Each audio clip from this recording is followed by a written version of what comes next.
G'day and welcome to Mark and Sam After Work.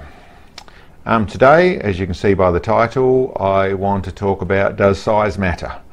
I'm talking about rifles, obviously. I'm talking about calibre and a few details that I want to go through, which I think is a little misunderstood for maybe in all levels of shooting, be that the novice or some of the guys that have done a lot of it in certain calibres. There's some stuff that I'd like to help point out and maybe help some people have more enjoyable or more successful shooting. Now, what I'm actually talking about there is largely in the case of larger calibers. The logic, when you sit and look at the maths of shooting, especially in my ELR sort of shooting, but any long-range precision shooting, when you look at the maths of it, you've got the high ballistics, the faster the bullet, the more accurately it's going to get there. So, and what's probably a very common place I've seen this in a scenario I'm talking about to a degree is the likes of the 338 lapel. Now, it's certainly not the biggest of rifles I'm not talking about, and you can generate that conversation onto the Shitax or the Barrett, or onto going bigger and badder in all sorts of fashions, you know, the 375 lethal, all sorts of things in the way of big, powerful calibers. And the simple logic of them, like I said, is you've got a bullet that's got in a BC of 0.8, 0.9, 1 in the way of extreme BC bullets that are travelling at 3,000, 3,300, 3,500 feet per second. Sounds amazing because you've got something going very quick. It's a 400 grain, 350, 400 grain, 450 grain, 500 grain projectile. That means it has the high ballistics. It travels very quickly out there. So in theory, it's not going to get moved much by wind. It's not going to get moved much by it's fighting gravity to a reasonable degree. It's travelling. It's going there without too much arc. So that sounds closer to a laser beam. That's going to be a lot nicer to shoot, and it's a goal for people. The other place where it's also spoken about or thought about is with hunting. I can get further out there because the bullet's going to get there with less deflection from wind, with less I have to worry about. I do my job properly, and the bullet's going to do a better job out there because it's got high ballistics, it's higher speed, it's got higher energy. And there is some logic to these theories, but there's some other things involved. Now, I'll touch quickly into hunting, and only a little bit because it's not my forte. It's not. I'm not massively experienced at it, but it still lines up with some fairly simple stuff. Hunting, a bigger caliber will knock down a bigger animal, yes, or it's going to take less accuracy to do the job more thoroughly. Not really. The truth of hunting is, in ethical hunting, is that it's about accuracy. An accurate bullet placement done by accurate shooting and by an accurate understanding or a good understanding of what you're trying to do is far more successful and far less likely to cause issues and I suppose what I'm talking about there is the judge of a good hunter, like the judge of a good anything, is not what you are when things work well. It's what you are when things work badly. So when things go wrong, is your system, is your processes, is that still capable of coping with and sorting out when things have gone wrong? Not on the perfect day with the perfect conditions when you do the perfect shot. No, listen, lots of legends in that neck of the woods, and I don't want to take anything away from good stuff that's happened, but your design, be it hunting, target or whatever, should be about what happens when it goes wrong and make sure your system can cover that, and then you take the benefits of when things go well.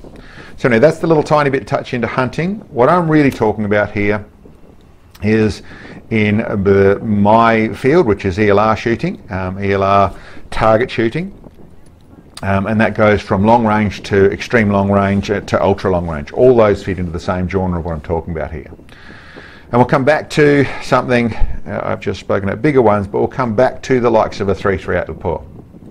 It's not a monstrous cartridge amongst some of those, but it's still a very powerful cartridge and still very capable. But if you're talking about shooting, and let's say what most people's long range shooting is, out to even in the 2,000 yard sort of shooting is more than what most people are actually getting to, but even out to there, you'll find that that rifle, that caliber versus a smaller caliber. Now I'll come right down to silly calibers to do that sort of stuff with in a 6.5 Creedmoor or a 243 and then there's a range of other things. We're just doing a 6.5 06 cartridge, which is going to do that very well.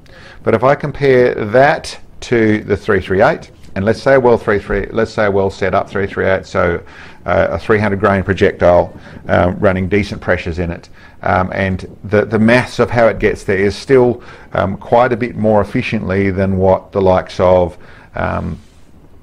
let's say even just a 7mm Rem mag.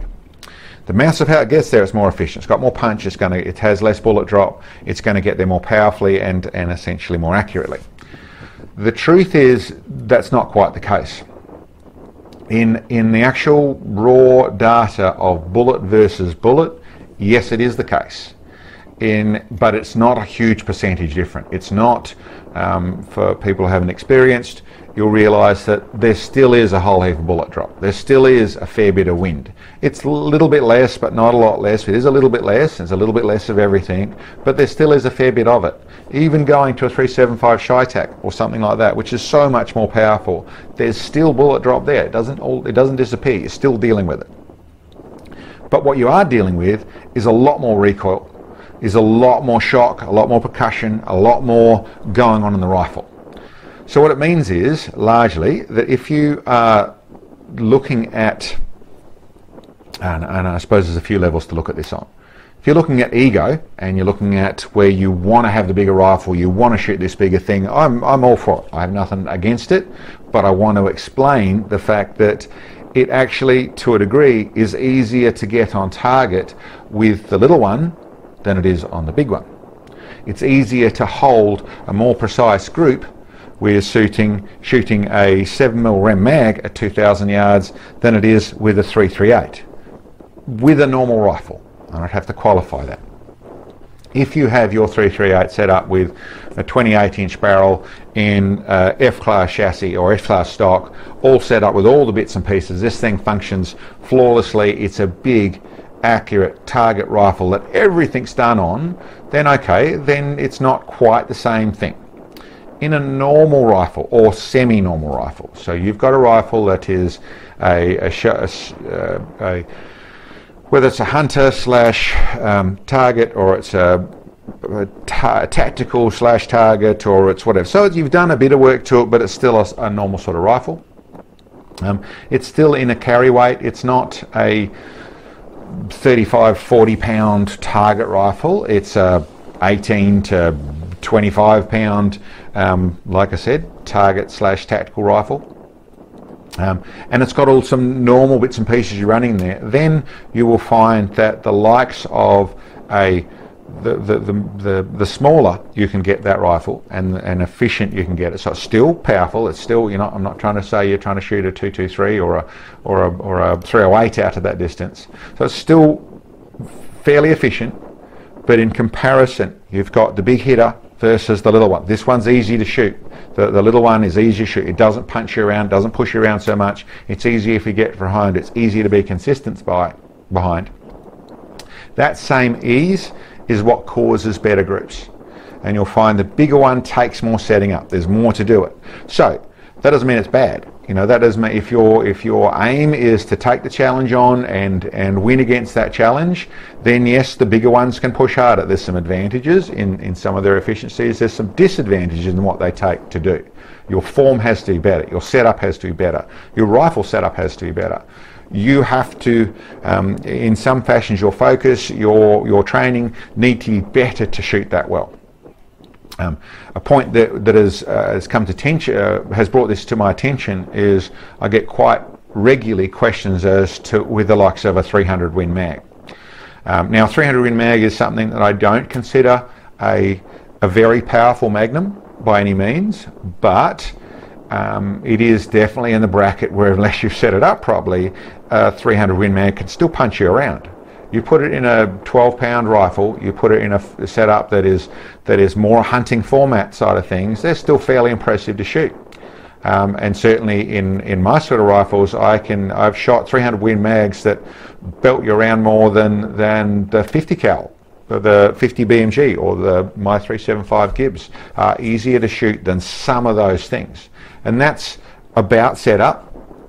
But I certainly have seen those questions, and when I dig into it and find a little bit more, I find out that the people are generally a little less experienced in the overall seeing of things or the overall picture of the firearms, but they may have a 223 or a 6.5 Creedmoor or 243 or a 260 or something that they've done a lot of shooting with, and they're very accurate. They go out, they do it really nicely. When you dig in a little bit further, you'll find that rifle is fairly basic, but it's still set up quite well. But the difference is they've gone from a caliber that is easy to shoot. And I'm not trying to say that anyone can just shoot super accurately, hold down quarter MOA groups with their 260 Remington. That's going to happen all the time by any means. But what I am saying is there's less of form, there's less of, you need to get less perfect to shoot very well and to be very enjoyable. There's another side effect that goes with this, and that is simply cost. As a rule, the bigger the caliber, you're obviously going to spend more in the fashion of with your ammunition, with your powder, with your bullets, whatever it is, it's going to cost a little bit more. Rifle, not a lot of difference. Rifle, similar cost in going out and buying this caliber or this caliber doesn't tend to matter a lot. By the time you've set up a rifle properly, then you'll tend to find you've got to put more into the bigger calibers. You've got to do more, whether that's upgrading stocks or whether that's wherever that works into the muzzle brake setup, into the whatever it is in there, you've got to set up further. And I should say, with all that side of things, if the aim is the challenge, if the aim is the drive of what you're doing is to master it, is to be able to shoot further, but to be able to master those technical challenges, to get on top of it and still do really well at those extreme ranges, then I'm all for the larger caliber. It's a great way to go. It certainly pushes you more. The better you are at shooting your larger caliber, the even better you'll be at shooting your lower caliber. So there is some real advantages there. But if you want to go out and just enjoy and you want to do well, and what you get, your main drive is to do well, get good groups and shoot well, then you will find the smaller caliber you can do that with, generally the more enjoyable, the more satisfactory it is to get to that place. Have to qualify it all, and like I said, put in those thoughts that I've got there. But I suppose there's another thing I would say, and this is a little bit, I can equate it to cars, which I've done all my life. I've built cars that are in the thousands of horsepower. I've also built cars in the street cars that move into the 700, 800, 900, 1,000 horsepower street cars. Those guys go down the track and try and use them, and some of those cars are very powerful, awesome to drive on the road sort of cars, but when they actually go to try and put them down the track, they take a lot more to drive. There's a lot more setup, they take a lot more. They're going to spin the wheels, they're going to break things more likely because they're axle tramping and they're spinning the wheels and they're rev limiting and everything because this car's so powerful. If they back their power off to lower power, they find they go faster. Put it in an experienced person's hands that knows how to pedal a big powerful car, they can show how those cars can go. But in a person who's trying to get there, it's the wrong place to start. The less power does a better job. Same thing with the rifle. And what I'm really talking about there, get away from cars, but what I'm really saying is to go and take your 6.5 Creedmoor and shoot a mile with the thing is more impressive to a lot of people than hitting a mile with your 3.3 out Lapua. Might be more impressive to you as well. There's all sorts of things involved with it, and I'll try not to dig into it any further and try and put any more analogies in there. My real comment is try and weigh up what you're chasing. And like I said, I have nothing against people who want to have the larger rifle because they want to have the larger rifle. I've got nothing wrong with that. I've got nothing against that. I understand it. I understand ego. I understand all the logics to go with that. But I also see and hear a reasonable amount of people who've bought the big rifle and it sits in the safe because it just doesn't actually do it for them.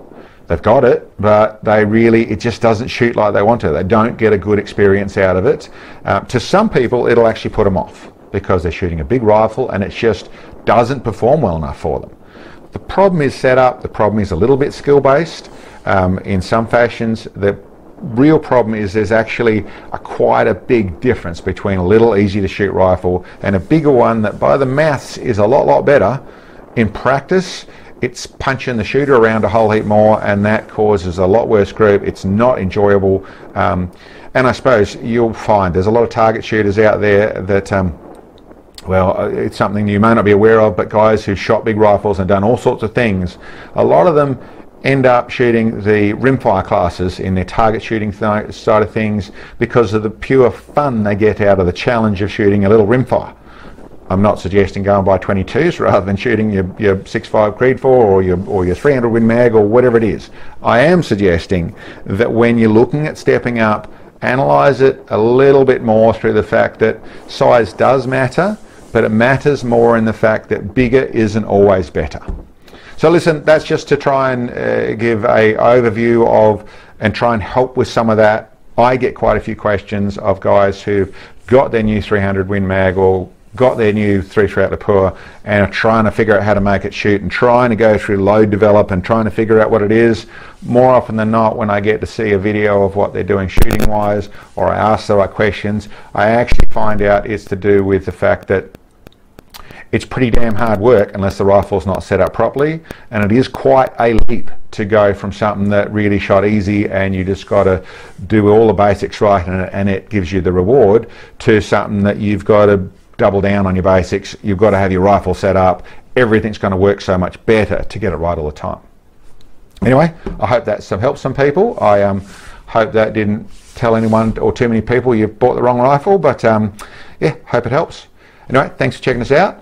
We'll catch you next time. Thanks for watching the video, guys. I hope you enjoyed. Down below here we've got a link to our web store where we have some of the specialised long-range shooting products that we actually produce. Check them out.